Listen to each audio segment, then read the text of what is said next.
Aller à l'école et obtenir de très bons diplômes ne suffisent plus, car le chômage est galopant et les records sont inquiétants.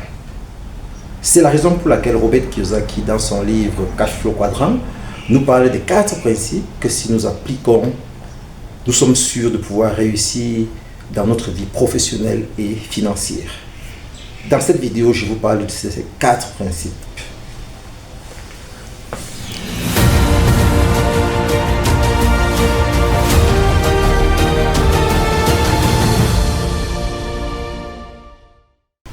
Bonjour à tous et bienvenue sur votre chaîne Réussite, la chaîne qui vous permet d'apprendre, entreprendre et de réussir. Pour ceux qui ne me connaissent pas, je suis David Wafo, entrepreneur multisectoriel. Alors aujourd'hui, je vous parle d'une notion de base d'éducation financière que si vous comprenez et que si vous mettez en pratique dans votre vie, vous serez à l'abri de beaucoup de soucis, que ce soit au niveau professionnel ou financier. Il s'agit du Cash Flow Quadrant de Robert Kiyosaki,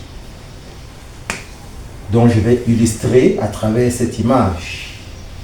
Alors, à titre de rappel, Robert Kiyosaki, c'est l'un des plus grands auteurs dans le domaine du développement personnel et de l'éducation financière. C'est l'un des best-sellers, le New York Times et tout ça. Donc, c'est un auteur que j'affectionne particulièrement et que je considère comme étant mon parrain. Car à mon actif, j'ai au moins 10 de ses ouvrages que j'ai eu à lire. Et le premier, le plus célèbre que vous connaissez tous, c'est Père pauvre, Père riche. Alors, Cash Flow Quadrant, c'est son deuxième livre. Donc, après Père pauvre, Père riche, le prochain livre que vous lisez, c'est Cash Flow Quadrant. Alors, il nous donne ici un enseignement que nous ne recevrons nulle part. Nous ferons de longues études jusqu'au doctorat, mais nous n'entendrons jamais parler. Pourtant, c'est indispensable dans notre vie de tous les jours. Alors, il s'agit ici du Cash Flow Quadrant. Et le Cash Flow Quadrant résume les 4 possibilités de gagner des revenus.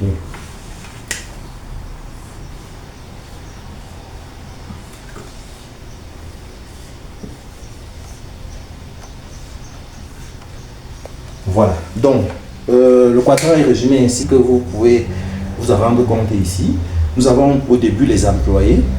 Alors, les employés, c'est ceux qui travaillent pour un salaire. Donc, le système éducatif actuel nous prédestine à devenir tous des employés.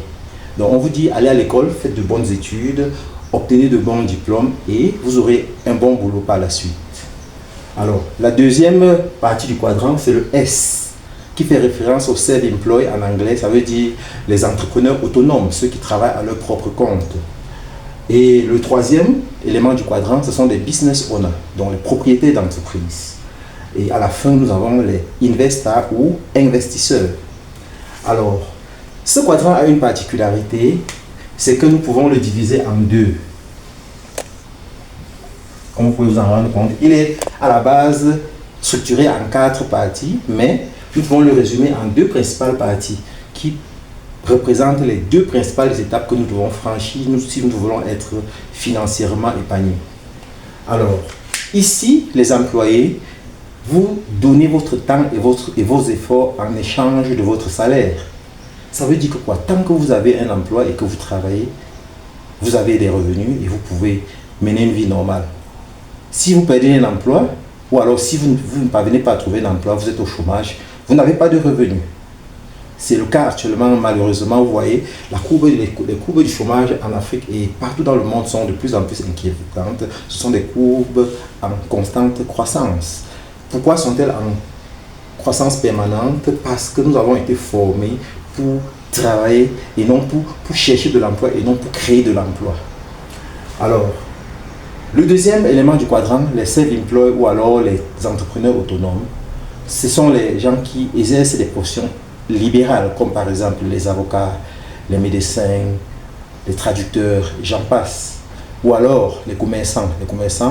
Alors ici, vous échangez vos compétences contre de l'argent. Ça veut dire que quoi? Vos revenus sont conditionnés par l'effort que vous abattez. Si vous travaillez, vous avez des revenus. Si vous ne travaillez pas, vous n'avez pas de revenus. Si vous ouvrez votre boutique, vous pouvez faire des revenus. Si vous n'ouvrez pas, vous ne faites pas de revenus. Si vous êtes malade et vous ne pouvez pas produire, vous ne pouvez pas travailler, vous ne faites pas de revenus. Mais au moins, vous avez l'avantage de pouvoir travailler de façon autonome, de pouvoir décider de combien est-ce que vous pouvez générer. Plus vous travaillez, plus vous avez des revenus. Ça, ce sont les self-employed ou les entrepreneurs autonomes. Et maintenant, de l'autre côté du quadrant, nous avons les business owners qui sont des entrepreneurs. Ici, il s'agit des grands groupes. Il s'agit ici d'un système où vous avez des gens qui travaillent pour vous. Donc, contrairement à ces deux éléments du quadrant, les employés ou alors les self-employed, où c'est vous qui travaillez pour pouvoir gagner de l'argent.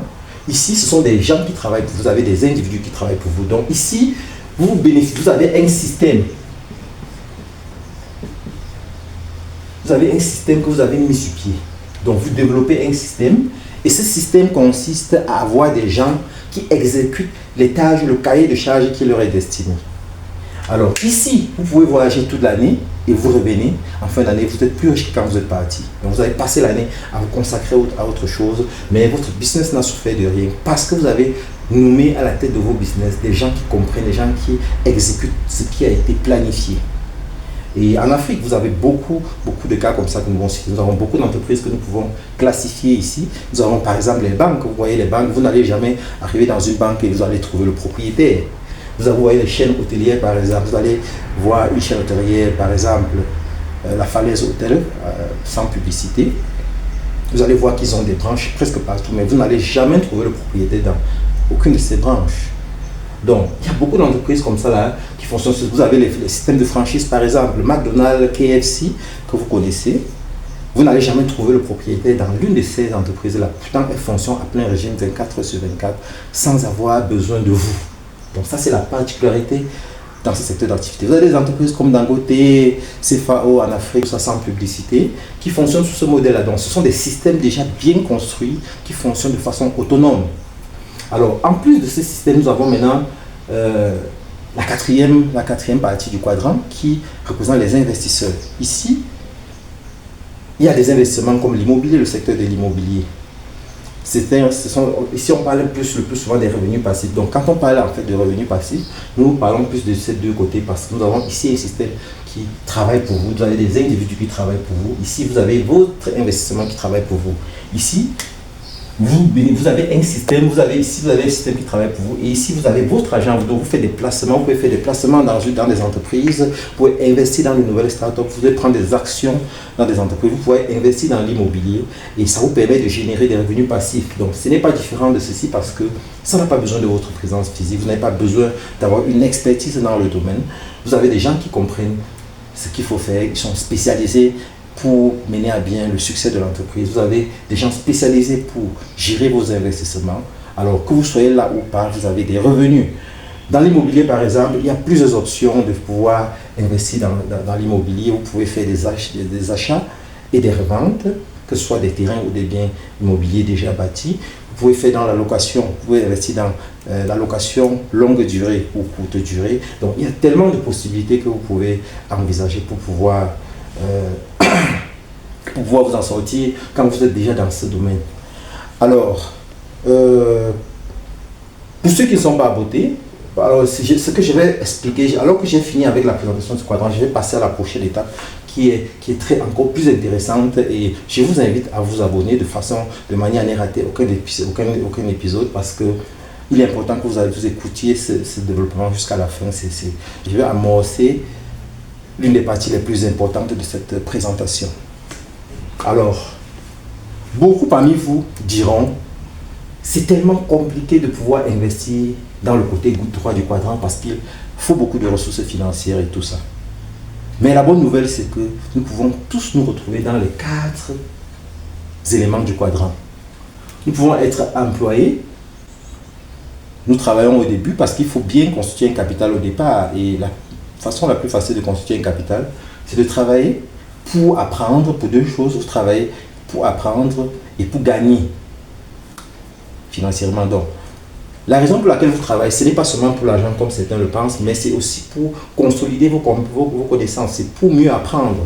Donc, quand vous travaillez et que vous pouvez économiser une partie de votre épargne, que ce soit 50% ou alors 20 ou 30%, ça vous permet que à un certain moment, vous puissiez réinvestir cette épargne-là dans l'un des 4, dans l'un des 3 autres quadrants. Vous pouvez être avocat, ou vous travaillez dans une firme et vous avez votre salaire mensuel, et vous avez un projet d'ouvrir votre cabinet privé. Vous pouvez être médecin ou infirmier dans un hôpital où vous travaillez à plein régime, et vous décidez d'ouvrir votre clinique privée. Alors, ce qui revient à dire qu'après le boulot, vous travaillez peut-être de 8h à 16h. Après le boulot, vous prenez une petite pause et vous consacrez le reste de votre journée, peut-être de 17h à 21h, dans votre clinique privée. Là, vous vous retrouvez déjà dans les deux quadrants. Alors, vous pouvez être ici et ici en même temps et vous générez des profits. Donc, vous générez une épargne à partir de ce que vous générez, de ce que votre salaire vous produit. Vous générez un produit à travers un profit, à travers ce que votre activité vous produit. Et vous décidez d'investir ce que vous dégagez comme profit ou épargne dans l'un des quadrants que voici. Comme je l'ai dit tantôt, vous pouvez prendre des participations, vous pouvez acheter une franchise, vous pouvez investir dans la construction d'une entreprise qui va pouvoir fonctionner sans vous. Ou alors vous pouvez prendre des participations dans une entreprise, ou alors vous pouvez décider d'investir dans l'immobilier. Donc ça, c'est la bonne nouvelle. Vous pouvez commencer ici, vous vous retrouvez ici, ici et ici également, dans les 4 quadrants en même temps.